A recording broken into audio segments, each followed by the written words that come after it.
What's up guys, this week we celebrate David Gilmour's birthday by recreating our favourite Pink Floyd guitar tones.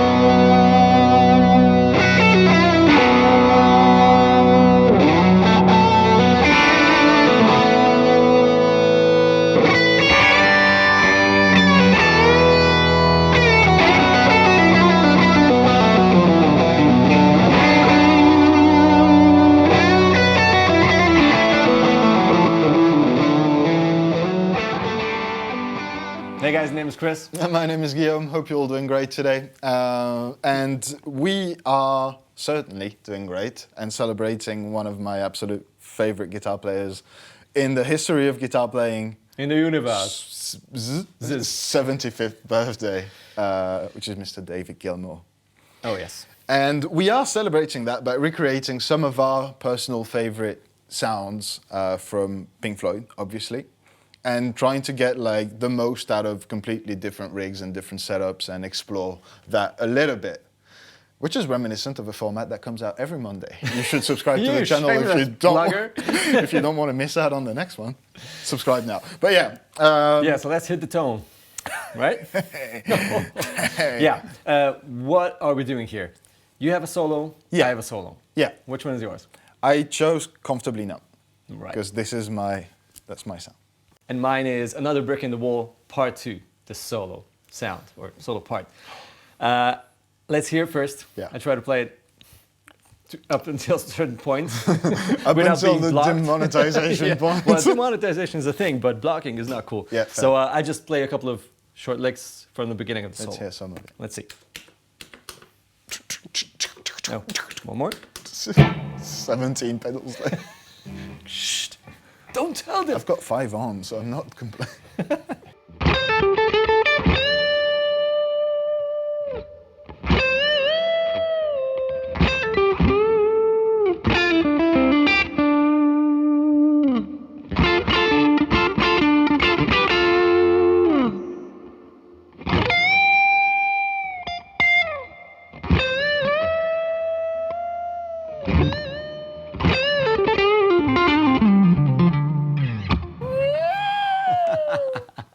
Felix much? Yeah, yeah, that was Felix right over there, the behind the finger bending thingy. I mean, whatever works. Yeah, man, I mean, I didn't want to break my finger, but most of all, I didn't want to break my string because I was planning on using this string for the next couple of minutes. I cannot tell how close it is to the original, but it feels very much like it feels to play it like if you were hearing the original.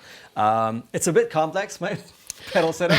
Just a tiny bit. Just a tiny bit complex. But it's not a lot of pedals, actually. I tried to emulate the original recording process, which was guitar straight into the mixer. I think the console was like a Neve console, and they used like whatever it was. What was it? Like a limiter? Running into a limiter that was cranked and then into a compressor. Yeah, yeah. So it's a line signal and a lot of compression and sort of grittiness going on, which is a mixture of a hi-fi guitar sound because of not using a guitar amp, but also that kind of warmth and grittiness and everything. So I tried to emulate that. First pedal is a compressor, it's the Wampler Ego. Pretty radical setting. It's not stupidly... yeah, you don't want to just like kill the transient completely, but yeah, you but do... it's like a good 50-50% of like compressed signal and normal dry signal. The second pedal is, well, it's a pedal, but it's not a traditional one, and it's a big one too. Well, it is pretty big. You know this one, right? Yeah, I've used it on Hit the Tone. Oh. Free plugin. It's the the JHS color box. Color box. And it's what is it? It's sort of a simulation of like a channel strip of a Neve desk, right? 2 of them. 2 of them. Yeah. Yeah. So stackable in different ways. ways. On it. You can sort of crank it, gain you a high pass filter. It's a really clever little thing, big thing. And I split the signal right there. So I have 2 outputs. One, the jack output goes back into my guitar rig, and the other one is an XLR that goes straight into our Apollo interface. Yep. And that's it. That's just a line, clean signal. You can maybe listen to it. This is just the guitar without anything. Then I turn on the compressor, and then I turn on the color box.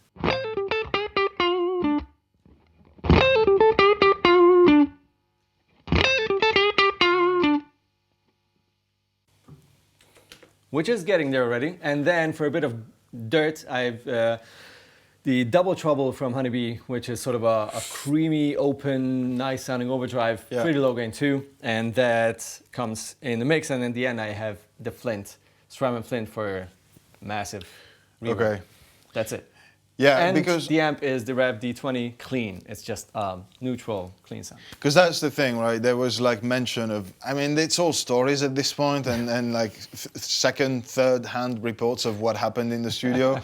But there was apparently some sort of reamping happening at some point with a very American sounding kind of Probably Mesa or something similar. Yeah, so and I think the D20 has that very clean, very open, high headroom, clean sound. If you set it that way with the gain down and the master up. So that's how I got the sound. A short reminder again, everything on.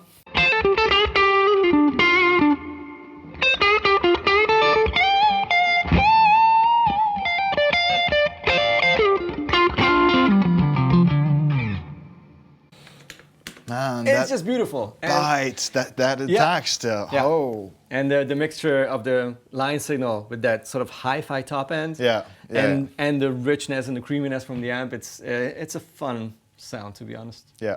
It was the first time for me. I never did anything like this, like splitting signal for line and amp sound. It was really enjoyable to figure this one out. And it's always a cool trick. Like if you want to, like if you're not sure about what's coming out of your amp, it's nice to have that kind of really hi-fi, really well-defined tone that's going. It's saved. It's on the side, and you can always tweak that a little bit, or just blend it in different ways, which is really cool. Enough of this. What's up with your sound? Okay. So yeah, as I said, my sound was mostly Comfortably Numb, and the lead sound of Comfortably Numb. But realistically, I'm holding a Strat into an EL34 amplifier, which is, it's not the high watt for sure, but it's close enough, I think, in terms of like mid-range, the way that one sits. So I could go for most of the Pink Floyd sort of clean sounds, which is cool.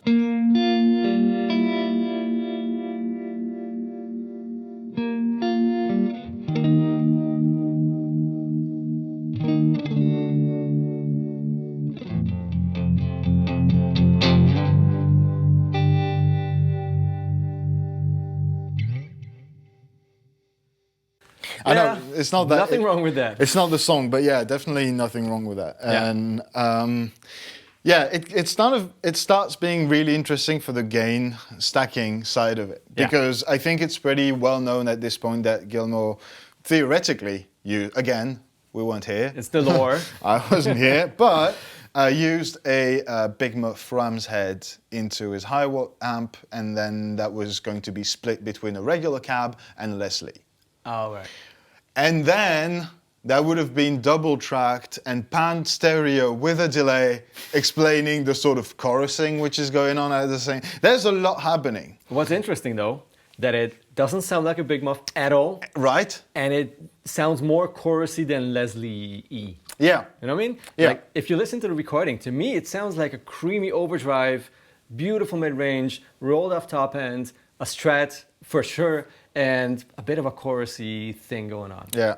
It's just so interesting. Which is why. So we had all the fuzzes and everything, and we've been trying to figure it out for a solid hour and a half now. But none of the fuzz was working because they all sounded like fuzzes. Like fuzzes, yeah. And yeah, so basically we ended up using for the Comfortably Numb lead sound the Strymon Flint for reverb, the Dispatch Master by Earthquaker Devices as delay, and then for the gain stack, the Boss SD1 into the Vertex Ultraphonics. Which is like way off. But the thing is, it was mostly that creamy mid-range that was really poking through. And before that, we'll run the Dark Side, which is supposed to be that fuzz. It's supposed to be that sound, right? But in our case, it didn't do didn't that really, sound. yeah. It's a beautiful sound, but it's more like a fuzz sound, obviously. Exactly. So we'll be running the flange rotary side on that. And all of that together sounds like this.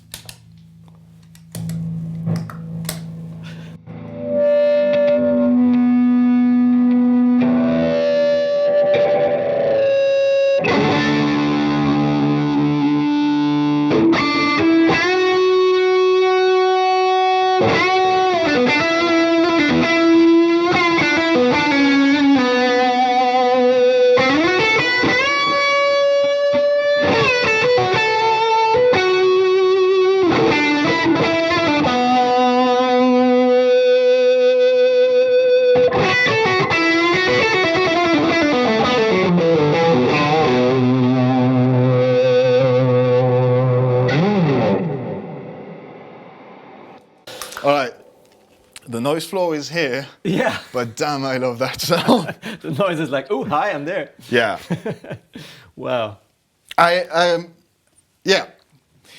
I think this works in that context, with that guitar, with that amp. Obviously, you know how it happened, theoretically, and if you have the high watt, 100 watt head, and the Ram's head, and the Leslie cab, and all of that, can probably make it work differently. But for me and for us, I think it's fair to say that this was the closest we got. And we should never forget, if we want to recreate a legendary sound of a recording from whoever, like whichever guitar hero of ours, we are listening to a mixed, produced track. Yeah. So the sound we hear on like a Van Halen album or Pink Floyd, whichever, it's not the exact same sound what they had in the studio with that rig. So if you buy that rig, like everything, all original, it will still not sound spot on. It will be probably really close, but you need those mics, you need that console, you need those analog or digital recording processes and all the gear. And if you don't have that, you will not sound like spot on. So in many cases, and that's why I like your series, hit the tone, because you just try to figure out a way to make it work with just a rig, just a guitar rig, instead of producing your sound to get the same sound of your heroes. That's an interesting aspect, and I think it's thank you. It's important to. I'm not talking about hit a tone anymore. Don't worry about it. we way past that now.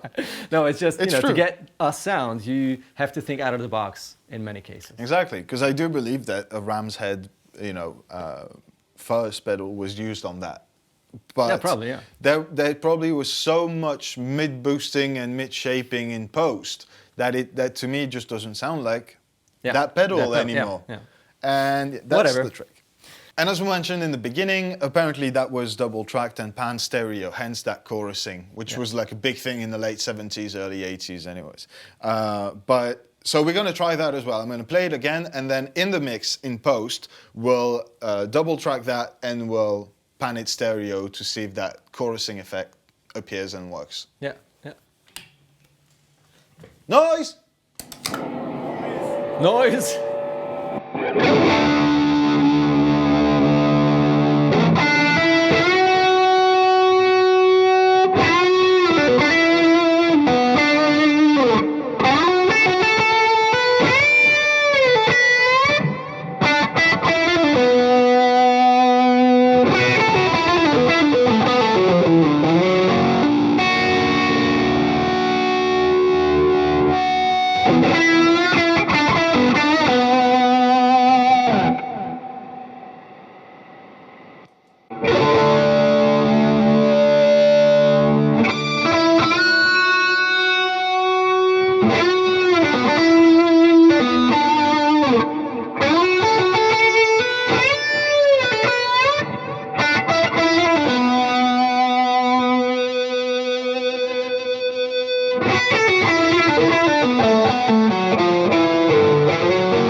The amount of feedback. Oh my God. Magical. So cool.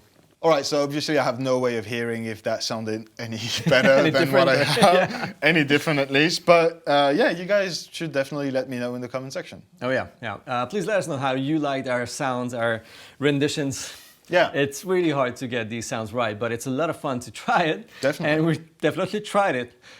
How do you go about it? Do you have a different secret recipe of getting whichever Gilmour sound? That's actually a good point. If you have any good way of recreating these awesome sounds with like modern gear and sort of gear that one can gather, because you cannot get a mixing desk and stuff like this from the 70s. Some people can. Well, some people can. Yeah, I still need my lever, so I cannot sell it for a Neve. Let's just go back to the 25,000 rig. Yeah, the rig, exactly. Some people can, we can't. Alrighty, you guys take it easy. We will see each other in the comment section. Hit subscribe, ring the bell if you enjoy my videos, and nothing else to say, right? Take care. Other than bye-bye.